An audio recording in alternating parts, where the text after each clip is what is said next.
Hello again. It has been forever, literally. Um, I just felt like starting this back up again, even though it's been a year and some since my last video. But I wanted to be able to talk about this because I kept thinking about it over and over again, but I never had enough energy or motivation to want to do it. But here I am now.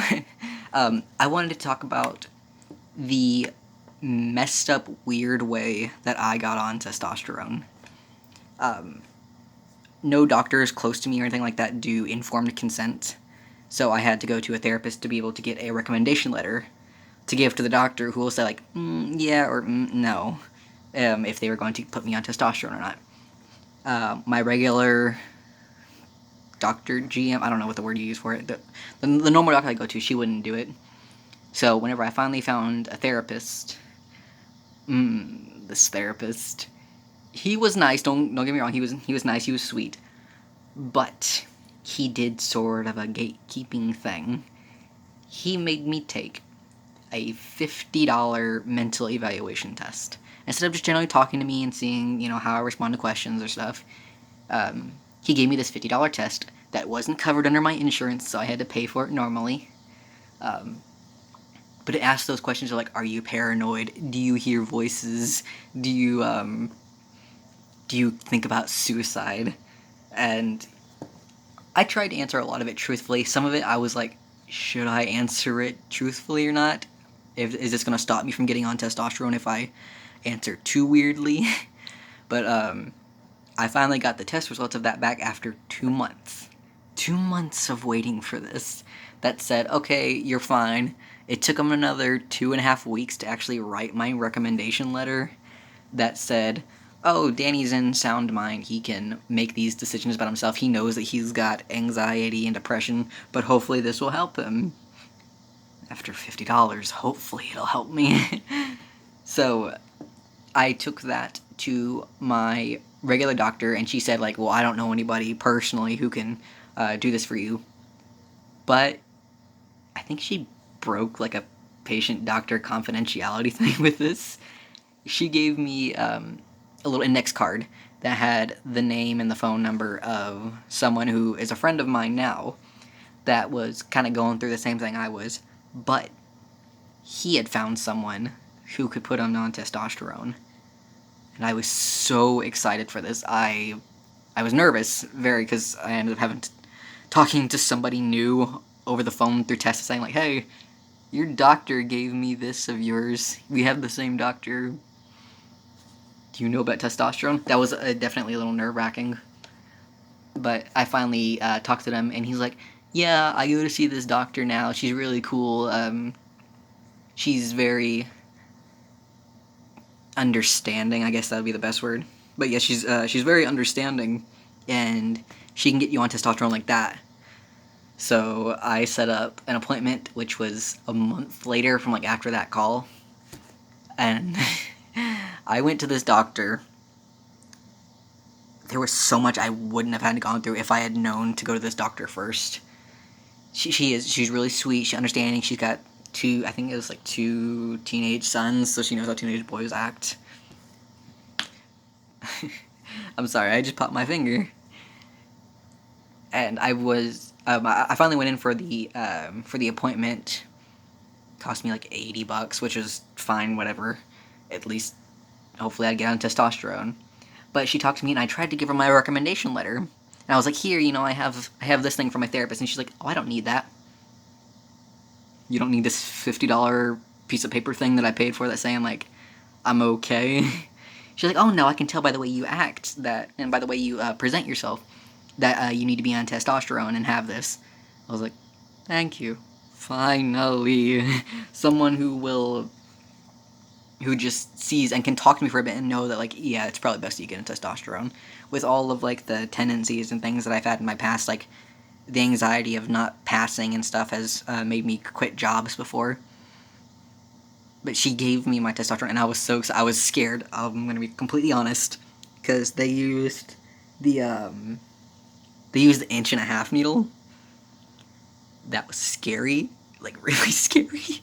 I use I think I just use an inch now, but an inch and a half, it may not seem like a lot, but it's a lot when it's going into your leg, like your upper thigh. And that's really scary. I remember having to hold my friend's hand because he was there with me. We spent the night together, and then he took me to the doctor in the morning. But he's like, "Don't be such a baby." I'm like, "I'm scared." Okay, I hadn't had any tattoos or anything like that. Any shots I'd ever gotten were like up in my arm, nothing down there.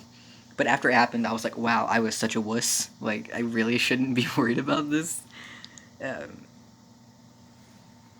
but yeah, I've been on testosterone from that doctor ever since. Her prices have gone up because there was recently a merger between hospitals. Like one hospital took over the other, and it made my like $80 of being a total of like $50 for the visit, 30 for the blood work. It makes it now just $144 just to see her, and that's not blood work. So I'm just like never doing blood work when I go now, because hopefully I'm okay. I should probably get blood work done next time in like this coming September. When it's my testosterone anniversary. But yeah, please, if you're getting on testosterone and stuff, like you're trying to find doctors, don't let a doctor try to gatekeep you from something that you need like this. Because I didn't technically know that it was gatekeeping before then, because I wasn't really going to a trans group. I'm going to one now pretty often, and I told him this story, and like that doctor's messed up. He shouldn't be doing that to try and keep you from being on testosterone if like you mentally need it. And they were all really defensive about it. I was like, I'm so passive with so many things, like against myself. Like if someone's being mean to me, I'm like, whatever, say whatever you need or you want to, it don't matter. But if it was like against someone else, I'd be like, they shouldn't do that. You're my friend. They shouldn't treat you that way. But yeah, if you're getting on testosterone, ask around. That's the best advice I can give. Ask around. Find people in your community and ask, where did you get this done? Are you close by here? Did you find anybody who can do that? Texas, it's so... I'm not going to say it's rare to find people, but it's definitely more difficult. And usually if there's one good doctor, that spreads around, because a lot of people in my trans group that I go to, they all use this doctor. Except for a couple people. A couple people use people from Dallas, but that's usually a lot of the younger group, because I think my doctor only does if you're 18 and above. They'll give you the testosterone. But yeah, a lot of the younger people have to end up going to Dallas to get it done. But I just wanted to share this story, and I'm really sorry about having not done a video in so long. Like I said before, that I can make a video saying why I haven't done it and all the anxiety and things that have pulled up to this moment.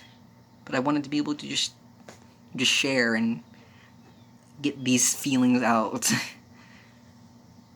I think I just always retell these stories to myself in my head. I'm like, this is what I want to do for something. I want to tell people how I felt about this.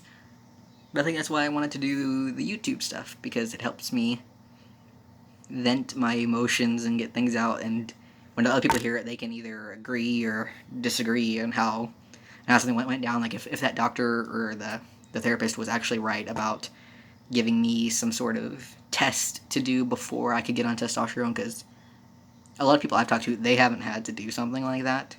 But if you guys think that was right or wrong, tell me. Let me know, because back then I didn't know any better. I know better now, but that's just how I personally view things. It's like, especially gatekeeping a young trans person wanting to get on hormones like that. But that's all I wanted to say. I just wanted to tell a story. Hopefully I'll actually have motivation to want to do more of these instead of waiting a whole nother year. Until next time, I guess. Bye.